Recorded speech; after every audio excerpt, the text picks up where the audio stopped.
चलो बिस्मिल्लाह। माशाल्लाह माशाल्लाह माशाल्लाह माशाल्लाह। माशाल्लाह। जय हिंद दोस्तों, मैं आपका भाई मोनीश इब्ने आजम आप सबका खैर मकदम करता हूँ, स्वागत करता हूँ। दोस्तों आज अल्लाह के करम से हम पिज्जा खा रहे हैं और हमने एक लार्ज डोमिनोज पिज्जा से पिज्जा ऑर्डर किया। दोस्तों मकसद पिज्जा दिखाना नहीं है, मकसद है इस पिज्जा से जुड़ी हुई हमारी जिंदगी की एक अनमोल कहानी। और ये एक ऐसी कहानी है जिसमें बाप बेटे के रिश्ते, जिसमें कष्ट, कठिनाइयां, परिवार का साथ और प्यार और संघर्ष की बात होगी। सबसे पहले मैं ओरेगानो डाल लूं, फिर आगे बात करते हैं। खान साहब को हाल ही में जो है पिज्जा पसंद हुआ, वरना इससे पहले तो खान साहब को पिज्जा पसंद नहीं था। अच्छा खान साहब, आपको याद है ये पिज्जा की और आपकी पहली मुलाकात कब हुई थी? सबसे पहले ये कहना चाहता हूँ, ये पिज्जा को तो भूल ही नहीं सकता मैं। ऐसा क्यों? ये तो आपको पसंद भी नहीं है। पसंद नहीं, लेकिन भूल इसके नहीं सकता। यहाँ से 20 साल पहले की बात है। अच्छा।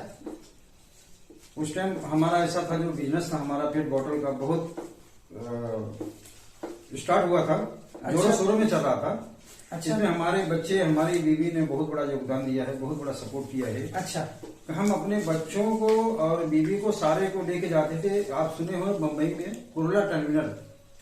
अच्छा, ये जो एलटीटी अभी कहलाया जाता है, लोकमान्य तिलक टर्मिनल। हाँ वही। हाँ, ये हम शाम को पहुंच जाते थे। हाँ। शाम को वहां पहुंच जाने का। अच्छा। उसके बाद रात भर वहां बैठने का स्टेशन के ऊपर। यूपी से, बिहार से, पंजाब से, जहां से भी ट्रेनें आती थी, तो जरूरी है कि सब लोग ट्रेन में पानी बोतल सभी के पास रहता था।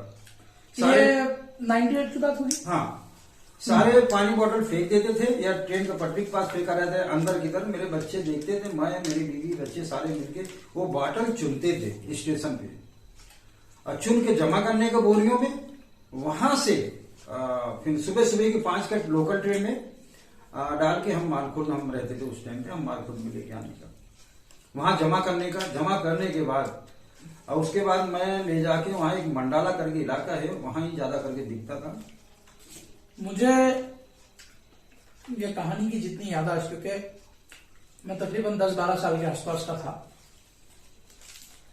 तो मेरी माताश्री जो थी, उनका ये सपना था कि मेरा बच्चा अंग्रेजी बोले, मेरा बच्चा बात करे। और जिस तरह बड़े बड़े लोगों के बच्चे जो हैं वो अंग्रेजी मीडियम में पढ़ते थे, अंग्रेजी बोलते थे, तो मेरी माँ की भी ख्वाहिश थी और मेरे पिताजी ने मेरी माँ की ख्वाहिश का साथ दिया। अब ऐसे में हुआ ये कि मुझे कॉन्वेंट स्कूल में एडमिशन दिलाया गया, मेहनत की गई, और हाल ही में 95 के आसपास मेरे पिताजी स्क्रैप बिजनेस में जो है आ गए। स्क्रैप बिजनेस उन्होंने एडॉप्ट किया। उस वक्त पे मेरे पिताजी को सिखाने के लिए कोई नहीं था, तो ऐसे वक्त में मेरे पिताजी को किसी ने बोला कि पेट बॉटल जो है तू अगर चुन के लाएगा तो हम तुझे अच्छे पैसे देंगे। अब मेरे पिताजी के पास कोई पर्याय नहीं था, तो ऐसे वक्त में मेरी माता जी जो थी, मेरी अम्मी जान ने मुझसे और मेरे पिताजी से कहा कि क्यों ना एक काम किया जाए, रेलवे स्टेशन पे हमने अक्सर पेट बॉटल बहुत देखे हैं, तो हम एक काम करते हैं, रेलवे स्टेशन पे जो है पेट बॉटल जमा करते हैं, और वहां पे किसी और की मोनोपोली नहीं है, वहां पे कोई और ये काम करता नहीं है, क्यों ना हम शुरू करें। तो लोकमान्य तिलक टर्मिनल्स का जो स्टेशन होता था, जो पहले कुर्ला टर्मिनल्स कराया जाता था, अब एलटीटी कहलाया जाता है, यहाँ पे गांव देहात से, खासतौर पे उत्तर प्रदेश, बिहार और मध्य प्रदेश से, वेस्ट बंगाल से, ये सब जगह से ट्रेन आती थी। और अक्सर ट्रेन रात से दिन के बीच, यानी कि रात के शाम के 7 से लेके सुबह के 5 बजे तक जो ट्रेन का आवक होती थी वो बहुत ज्यादा होती थी, और प्लेटफॉर्म पे बहुत बॉटल पड़े रहते थे। तो मेरे पिताजी और मेरी माताजी दोनों मिलके जाते थे, रात में हमको सुला देते थे। और जिस दिन छुट्टी होती थी, देखिए ये बहुत ज्यादा जरूरी है समझना कि आप अपनी औलादों को बचपन से जो है बिजनेस की तहजीब, बिजनेस की चाहत सिखाएं। और ये मेरे मम्मी डैडी ने मेरे लिए किया। थर्सडे और संडे मेरे स्कूल को छुट्टी हुआ करती थी, तो ऐसे में थर्सडे और संडे के दिन मेरे अम्मी अब्बा मुझे लेके जाते थे और दिखाते थे कि हम क्या कर रहे हैं। और मेरे माता पिता जैसे ट्रेन से लोग उतरते थे, ट्रेन खाली हो जाती थी, खाली होने के बाद ट्रेन जब स्क्रैप यार्ड पे गए या फिर यार्ड में चली जाती थी तो प्लेटफॉर्म पे उतर के बॉटल चुन लिया जाता था। हालांकि मेरे पिताजी और मेरी माताजी को काम करता देख उस स्टेशन के जो आरपीएफ होते थे, रेलवे पुलिस होते थे, जो टीसी होते थे, टीटी होते थे, वो मेरे माता पिता को पहचानने लग गए और न कभी मेरे माता पिता को तकलीफ नहीं दी। उन्हीं में एक व्यक्ति थे मेजर राजभर करके, जिनसे हमारे घरेलू ताल्लुकात बन गए। उन्होंने हमारी मेहनत देखी और मेहनत देखने के बाद जो है हमें सराहाया, हमें साथ दिया, है ना जी।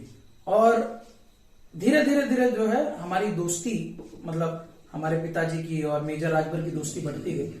अब ऐसे में क्या होता था, एक दिन में एक बोत 45 किलो के आसपास एक बोत भरता है। 45 किलो। ये जो जंबो बोत होता है उसमें ब्रिस्लरी बॉटल के 40 से 45 किलो भरता था। चपटा चपटा करके और दबा दबा के भरते थे। कैसे कैसे दबाते थे खान साहब? ढक्कन खोल के पैर से ऐसे दबा देते थे, पूरा ऐसे हाथ के जैसा इतना ऐसा चपटा हो जाता था, तो आराम से 40-50 किलो भर सकते। अच्छा, मतलब उसमें दबा दबा के। दबा दबा। और एक बोत कितने दिन में भर जाता था? एक दिन में आराम से भर जाता था, मतलब पूरा।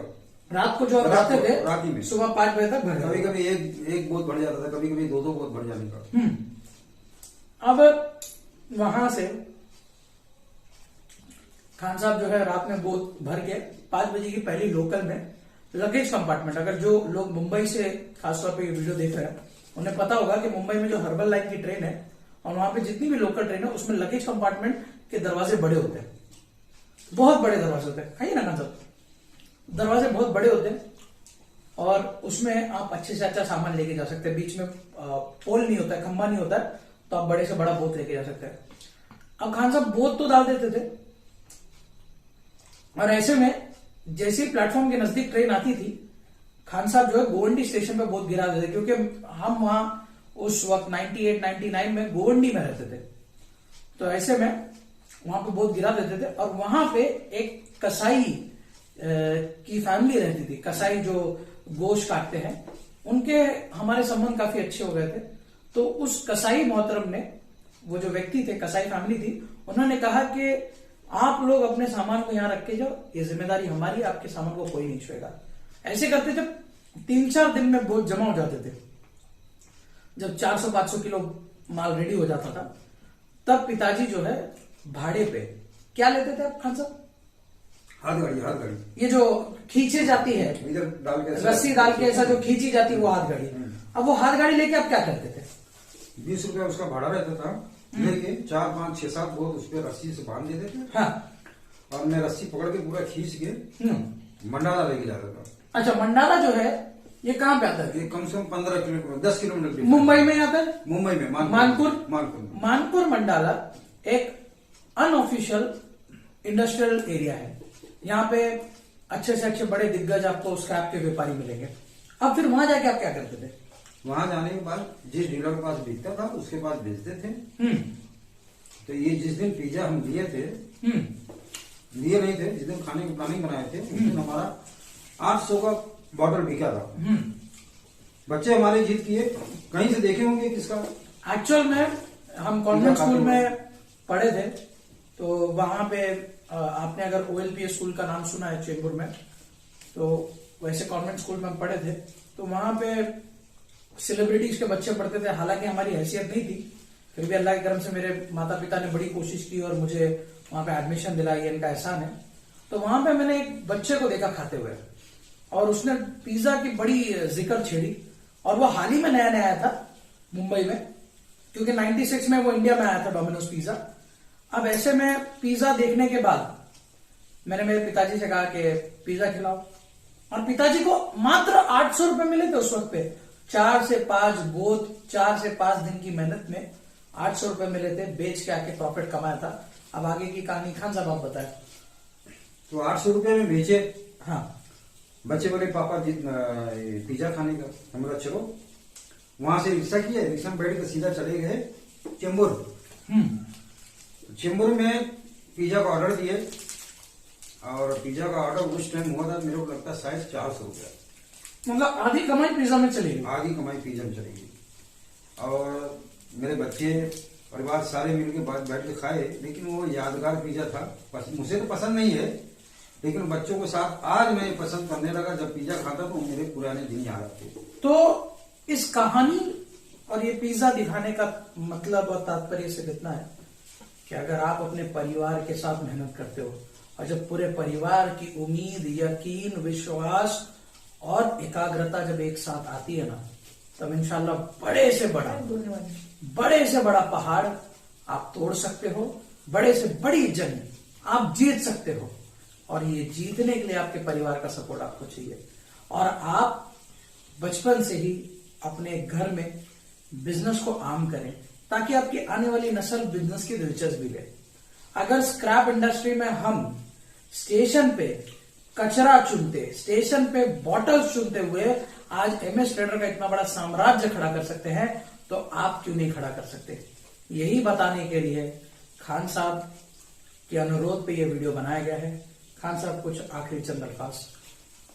आखिरी मेरे दोस्तों, मेरे भाइयों, नौजवानों, आप लोग से यही बोलूंगा, आप धंधे में आओ, धंधा करो, ईमानदारी, पूरी ईमानदारी साथ करो, अल्लाह बहुत बड़ा यार तरक्की करोगे इंशाल्लाह। इंशाल्लाह आप तरक्की बहुत करेंगे मेरे भाई। सिर्फ ईमानदारी रखो, एक चार लगन रहना चाहिए, और इसके साथ साथ आप अपने माता पिता, बाप बाप की आशीर्वाद दुआ दे के निकलो, उनका पैर छू के निकलो, आप शुरुआत करो, बिस्मिल्लाह करो यार, आप तरक्की हमेशा करेंगे। और एक लास्ट है गुजारिश है कि मेरे भाइयों, मैं तो खा रहा हूं, मैं आपको बोलता आप भी खाओ यार, और इंशाल्लाह अपनी मेहनत का खाओ, अपनी मेहनत का।